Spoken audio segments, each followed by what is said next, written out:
Hello! Aujourd'hui, je suis sur la voie verte, près du lac de l'Ailette.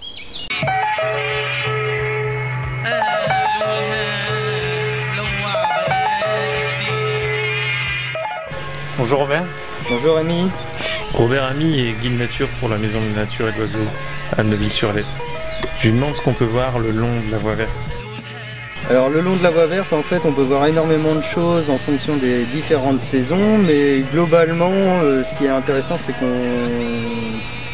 va partager, on va croiser différents milieux qui sont enchevêtrés les uns dans les autres. Donc milieu aquatique avec le lac de l'Ailette, tout ce qui est prairie et culture, et ensuite on va arriver sur la forêt de Vauclair.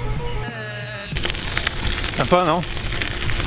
Et alors comme oiseau, qu'est-ce qu'on peut voir dans le coin en ce moment là? Alors en ce moment, il y a énormément de grabupés qui sont encore en période de nidification. On a de la sterne qui est présente aussi, et fuligule morayon, tous les oiseaux après sédentaires que l'on peut rencontrer sur différents étangs. Vous voyez tout à l'heure, donc il y a des petits postes d'observation placés à différents endroits sur la voie verte. Alors en fait, il existe le long de la voie verte 2 postes d'observation. Donc le premier qui est juste au début de la voie verte, on peut dire, dans une zone qui est assez dégagée, qui nous permet de faire une observation vraiment globale où on va rencontrer les oiseaux plus facilement visibles, on va dire. Et puis ensuite, il y a un deuxième observatoire qui se trouve un petit peu plus loin le long de la voie verte, où là on va rentrer dans des observations un petit peu plus techniques, où on va avoir des oiseaux, il va falloir vraiment avoir l'œil, on va dire, pour les voir.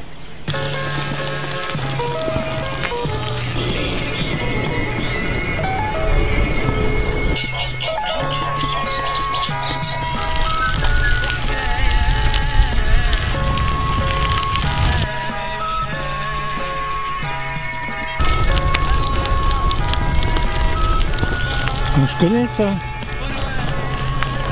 l'abbaye de Vauclair. C'est la fin de la voie verte, ou le début, comme on veut.